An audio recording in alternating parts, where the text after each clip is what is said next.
Hey everyone, it's iVolt and welcome back to another video. Now in this video we're going to be talking about why I think Whis should really kind of train every single fighter for Universe 7. But before we do that, I'm going to be a quick plug to myself, and I'm going to ask if you guys, that's only if you want, go subscribe to my second channel. There's a link in the description and a link in the comments section below, because I'm going to be doing different content over there. I already have a video on that channel explaining basically the whole premise of that channel, and I don't even want to take any more of your time talking about this. So yeah, if you could do that, that'd be awesome. So yeah, without further ado, let's just get into this discussion. So we know that the tournament match limit is going to be 48 minutes in this basically battle royale. So all 80 fighters are going to be there at the same time fighting.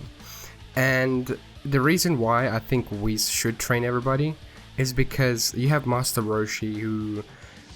Okay, we're gonna have the most powerful warriors from each universe, and you'd think that the strongest ones would knock out the weakest ones first, leaving just the strongest ones there to brawl it out until there's only like... until there's at least like...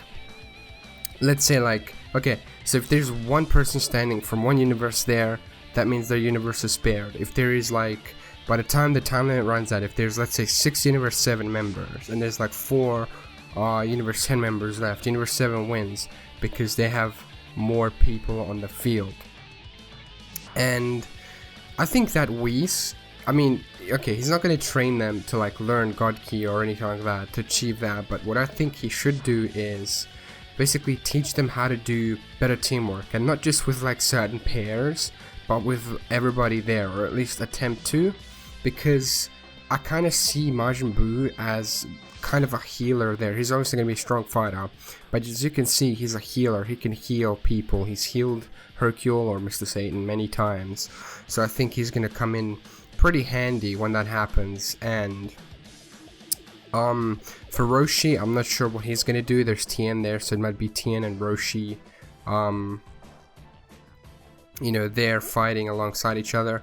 I don't really know who's going to be teaming up with who, but they're going to have the most compatible people team up with each other. Otherwise, the whole thing is going to be pointless. If there's no teamwork there, then they're all going to be all over the place. And I can tell you, I don't know if Goku's going to be going in for teamwork, because Goku wants to fight the strongest guys there. So, you know, he wants to fight them alone, and in the next episode of Super, we're obviously going to see Toppo VS Goku, so hopefully he's satisfied by that fight, because I really want to see, teamwork, because the one thing we haven't really seen that often in Dragon Ball is tag team fights, or just teamwork fights. We've seen it in the Goku Black arc, where Goku and Vegeta work together to fight Zamasu and Goku Black, although basically the way they did fight together was Goku got away Zamasu from Goku Black and Vegeta when they came back for the final time, and Vegeta overwhelmed Goku Black, forcing him to fuse with Zamasu. But that's besides the point. We haven't really seen that much teamwork, so it's going to be interesting to see some of the dynamics. I do kind of see Goku and Vegeta working together. Then you have Gohan and Piccolo, Android 17 and 18. Obviously, there's going to be Majin Buu there. I don't know who Krillin's gonna work with. I mean, he could work with 18. We don't really know how that's gonna work, because we still have Tien, Roshi, and all that. Someone there might not be like working with somebody, which is gonna be really, really weird. I don't know what Majin Buu is gonna do, because like I still think that he's gonna be mostly support on that field. Although he's gonna like wreck people, like no joke, he's gonna destroy some people, or at least like throw him off the top. But like, you know, he's gonna be healing, and he's gonna be doing a lot of that stuff. So that's gonna be interesting to see. I mean, 80 people battle royale, that's gonna be insane. I'm not even kidding. And there's also like special rules implemented. They're actually fighting in the world of Void. Apparently you can't fly, because like flying skills apparently are nullified, but like they actually ended up showing Goku flying for a second there, so I don't even know what their point was. Like, if he can't fly, then don't show him flying in the world of the Void. So they can't fly, which is gonna be like, okay, alright, well, what can you do? But 80 fighters on that, like in the world of Void fighting together. That's gonna be amazing. I am so excited. Of course, there's gonna be no weapons allowed in here, and there's no killing as well. So there's no killing, there's no weapons, and there's no flying in the world of the Void. There's gonna be 80 people there, and in 48 minutes that passes, the universe left with the most fighters standing wins, basically. Gets the universe spared. So it's gonna be interesting how this works out. Obviously, everybody saw the end of Dragon Ball Z. Which universe was there? It was Universe 7, of course. So that happened. But I really do want to see some really cool dynamics. Like, I just hope they dedicate a few episodes to just training before this big tournament, because this tournament could last like 3 or 4 episodes tops, in my opinion. I mean, they made the 5 minutes on Namek last like too many episodes, so I wouldn't put it past them to either shorten this or extend this a bit more, you know, like have a fight or 2 or 3 fights an episode or something, maybe 4, depends on how weak the opponents are. But I really do want to see I just want to see Whis train these guys. I mean, if they can, like, if you can power them up, that would be even better. I mean, like, you know, I don't know if they can get God Key or whatever, I doubt it, but just to teach them, show them their weak points, kind of like what he did with Goku and Vegeta, where he was like, Vegeta, you never rest yourself, so overwork, and Goku is a klutz and he lets his guard down a lot. Okay, I mean, Goku's not a klutz, but you know what I mean, he lets his guard down a lot, so they have to work on that, and they did. Their flaws got exposed in Resurrection F when Goku let his guard down and he got, you know, shot through the heart, or close to his heart.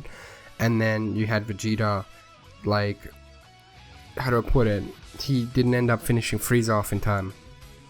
So I hope they reveal some of their weaknesses here, have them work on those, have them work on their teamwork, and then, you know, when they're ready, they just go in. They just go into the tournament, and then we see what happens in the fights. Because with Whis, I mean, okay, Whis is not really in a bad position here at all, because no matter what happens to his universe, he survives. Beerus doesn't, the Gods don't, and the Mortals don't. Like, that whole universe gets blown up, the Angel stays alive. I don't get for what purpose. Maybe they might make a new universe or repurpose the Angel because he has a better position or a higher position up in the God hierarchy. Honestly, I don't even know why I'm talking about that God hierarchy, but they just I still think Roshi, I mean, they could have Goten and Trunks there, but I don't think they can because of their age or anything like that. They would have been really powerful assets to have there. I don't know if fusion's gonna work either for Goku and Vegeta, if they're gonna do the Potara fusion. Actually, they can't do the Potara fusion, so like if their last resort, if anything, would be the fusion dance. Although we've seen how that went with Vegeta with the Potara. They lasted like, what, 5 minutes before they just got separated because of that massive power drain. So I see the fusion going the same way. I mean, the fusion dance going the same way here as well. But yeah, that's about it. I don't want to, you know, drag on this discussion any further than it needs to. Just tell me what you guys think. Do you guys want Whis to actually train everybody to get them in a better mindset and get them more prepared for the kinds of opponents they might face, expose their weaknesses so that he actually ends up helping them out with their flaws, so they're actually ready for this tournament with all of these insanely OP fighters, because they're fighting not for themselves, they're fighting for their entire universe, because if they lose, their universe, their loved ones, their everything gets wiped out along with them, and there will never ever be a trace of them again, unless you use the Super Dragon Balls, but then that wouldn't work either, because I'm pretty sure either Universe 6 or 7 will be destroyed. So unless they actually end up transporting those Dragon Balls over to Universe 7 or 6 or something along those lines, they will be pretty much useless, because if one Dragon Ball is gone, then, you know, what's the point? But I digress. Anyways, thank you so much for all your support. You guys have been extremely amazing lately. You've allowed me to even start expanding my channel to other things. Like, I uploaded a Flash video and you guys really enjoy that. So I'm really thankful for that. You guys are amazing, and I wouldn't have gotten to this position without you. Thank you so much for everything. I'll see you guys in the next video. Bye guys. Have an epic day.